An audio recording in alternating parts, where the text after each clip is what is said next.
Armenia, over the past 24 hours, has witnessed one of the most brutal police crackdowns in its modern history.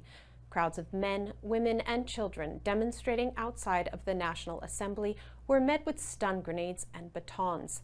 One protester was left with a mangled and bloodied hand, necessitating amputation. Police grabbed and beat up journalist Abraham Gasparian, leaving him with broken ribs and multiple concussions.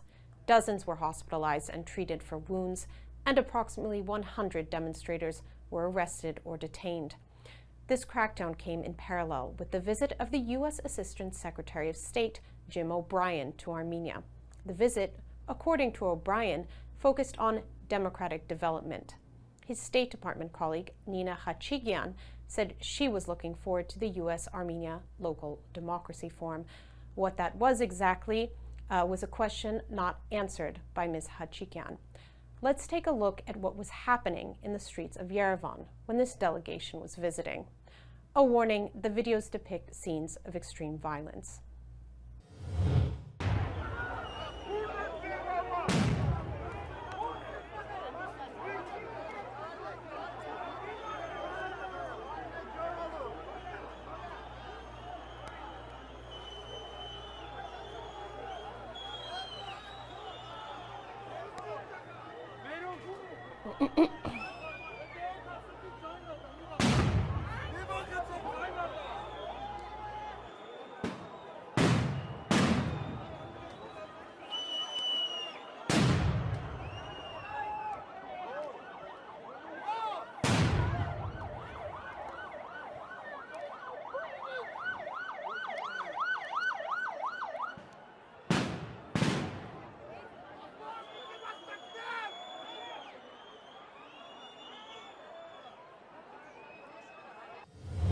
Let's go to our correspondent in Yerevan, Nare Navasardian, for more. Nare, tell us what has gone on, what you've witnessed in the past 24 hours. I think I've been protesting since 2018 and even before that, and we saw the most violent and brutal crackdown of police in the history of Third Republic. Even according to the media propagandists affiliated with the government, over 20 stun grenades were thrown at protesters, and this was essentially unprovoked. The only thing that the protesters were requesting was for Bagrat Pazan to go into the parliament and meet with the government and with the PM, Dedadet. And it was a very scary thing. And in the park, there were, women and children and just people taking rest. It was very loud. And one guy had to have his hand amputated. Over 100 were in parallel were detained, especially the media and media workers were targeted. This was a very brutal crackdown, and I don't think that, we have never seen this, like not even in September or last year or the year before during resistance movement. We have never seen such nonchalance with the police beating up protesters, breaking ribs, just kidnapping people, some of whom we have not even heard back. For example, political scientist Suren Petrosyan, we still don't know where he is. And yes, it's truly a foreign force at this point. It feels like there is a foreign military force as Red Berets and Black Berets operating in Armenia and advancing some other countries' interests.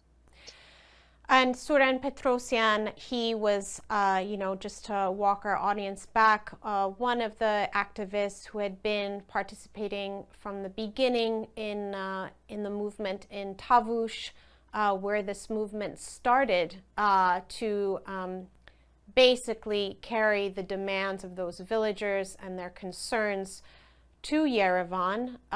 So what began in Tavush as a movement against unilateral concessions to Azerbaijan is now literally exploding in the capital, in Yerevan. Just try to put our audience, in your shoes from yesterday. What kinds of things did you see? What were people saying? What was the mood like? Was anyone even expecting all of this? At that moment when it started, I stepped away for a second. I was in Lovers Park on a bench, and then I hear this very loud sound, and all these women, they're like running away and screaming, and then I just go to the street of Bahraman, and I see that the stun grenades, they keep coming one after another. And Bagrat is trying to calm the crowd. And essentially, even before that, he was saying that whoever will throw the bottles, even though the police were brutal and throwing bottles at protesters, he was saying that whoever does this is in fact a provocateur installed by that very police. And before that, we had actually heard the head of the police admit to it, saying that yes, we do have, even though it is illegal, we do have police working, in civilian clothes without the uniform, working to undermine the protest. So yes, and people started chanting Nikol Davajan as those stun grenades were going off. And I saw that people started helping each other, and with the wounded, they were coming in. And one guy, he had this injury very close to his eye, and he was bleeding, and people were trying to help him. And the emergency cars, I think there were so many of them, and this guy apparently, I later found out that he was trying to shield a child from one of these grenades, and he was just so lucky that he didn't lose an eye. It was just right near his eye. And yeah, people were just giving each other water and helping, but nobody really left. People stood their ground. And in that moment, I think Pashinyan and the FM minister, Arat Mirzoyan, left the parliament. So they were, yes, as I understand, they were clearing the way, clearing the demonstrators out of their way so they could leave. What have the protesters been demanding? I understand this was kind of the cap to a 96-hour marathon push by the demonstrators, who have been trying to force this government to step down by civic disobedience means. Can you tell me a little bit about what they're demanding, what they'd been hoping for to accomplish? As soon as Bagrat Sirpazan and the movement that for the homeland arrived, immediately on that day when there was a big gathering, they put the demand of Prime Minister Pashinyan's resignation. And there were different means to achieving that goal that were discussed, from impeachment to a no confidence vote. And then there were many organizational meetings with different forces, and the work on forming consensus -1 under the umbrella of church, under the sponsorship of the Armenian.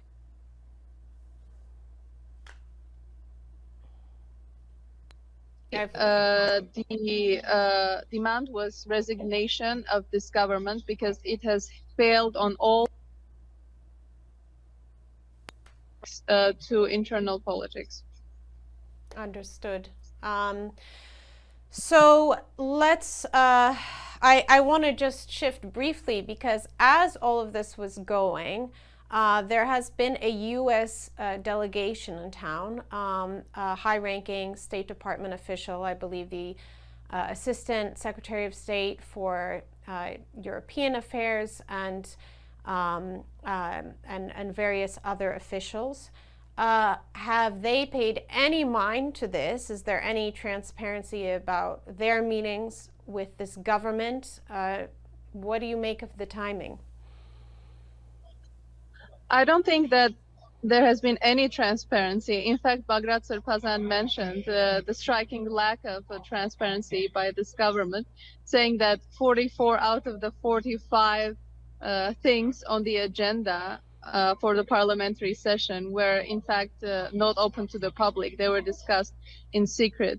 Another, of course, major lack of transparency is in Pashinyan's verbal agreements with Aliyev, and this appears to be the primary way in which Aliyev just gets his way, whatever he wants, even though at first this ruling party denies that this is their plan. In the end, we see that Azerbaijan takes everything step by step, whatever they announce. So yes, there has been a big gap in transparency, and I think a lot of it has to do with U.S. Support for the regime, and they have been very outspoken about their support, even putting out a statement today only addressing the protesters and calling them to refrain from to stay within I think, the limits of law, something along those lines. Essentially, a statement in support of the regime. And this comes again as no surprise because we've seen American-style police implemented, again, something that is not really needed in Yerevan, in one of the safest cities. And we see the funding of police has multiplied, and especially the security of the prime minister. And the U.S. regime, the U.S. support for the regime is apparent. Yes, I think that's interesting to mention that U.S. Embassy statement. Why don't we briefly, actually? So I saw that the PM Pashinyan, he spoke in the National Assembly, and he claimed that Artsakh refugees were actually being paid to protest. Maybe we can talk a little bit about how Artsakh refugees, kind of have been treated in the run-up to this. And I think we should recall it has not been very long since they were living under siege, had to flee their homes, their family cemeteries, and they are kind of at the center of the divisive rhetoric over this. So can you tell me a little bit more about that, about what was said? Well, Prime Minister Pashinyan, in his usual way, started scapegoating Artsaksis and blaming the opposition for using them to, gain power. But and also we see that the Artsaksis, because the police sees that their car plates are from Nagorno-Karabakh, they're targeted, and we saw the mayor of Stepanakert arrested. We saw the leaders, administrative leaders of Artsakh Republic arrested recently. These are all just expressions of prime minister's, first of all, his fears. Second of all, his rhetoric that has always been against Artsakh, starting from his very early days as a reporter and journalist. He has been blaming Artsaksis and the Artsakh war for whatever he thought was the disadvantages of Armenia. He saw disadvantage of having, close border with Turkey and the war with Azerbaijan. So this is not news, and he is addressing specifically his supporters that are already agreeing. So they have already agreed that Artsaksis are to blame. It doesn't matter if it's for protesting, for not allegedly for not staying and fighting for Artsakh, which again the president Shahramanyan addressed as complete slander, because he said until the very last day the Artsakh army was directly under the jurisdiction of the Armenian army. So if anything, it could never act on its own. It was just one part of our army. So yes, whether it's Artsaksis or the Russians, there is always, or the previous governments, there is always someone. Indeed. Also, we should mention that there's been a lot of, hate directed towards diaspora groups. This is another target, it seems, of this government that they're trying to make, to keep out of the conversation about the fate of Armenia, even though, For example, in the United States, it is U.S. tax dollars that are indeed funding the police in Armenia, and hence, this brutality that we're seeing. I think we should also mention that it wasn't very long ago when we had much touted joint exercises between Armenia and the US, but those were in fact riot police drills. We could see the shields and the enactments of scenarios where protesters are throwing objects at security forces. So while this got upheld as a sign of closer cooperation between Armenia and the global superpower, it was really nothing of the sort, and in fact a riot policing drill, perhaps to prepare exactly for today when Pashinyan's government is under so much pressure over his policies of appeasement. I want to go briefly to the executive director of the ANCA, the Armenian National Committee of America, Aram Hamparian. He wasn't able to join us live, unfortunately, but I put this question to him, which was when Armenian Americans, when the ANCA and Armenian Americans generally have been fighting for aid to Armenia, where did they hope it would go, and where has it gone in reality? How are our U.S. tax dollars connected to the police crackdown we're seeing taking place in Armenia right now? Let's see what Aram had to say. Foreign aid programs, like all budgets, are moral documents. They're not simply line items and dollar amounts. They reflect our values, our principles as a people.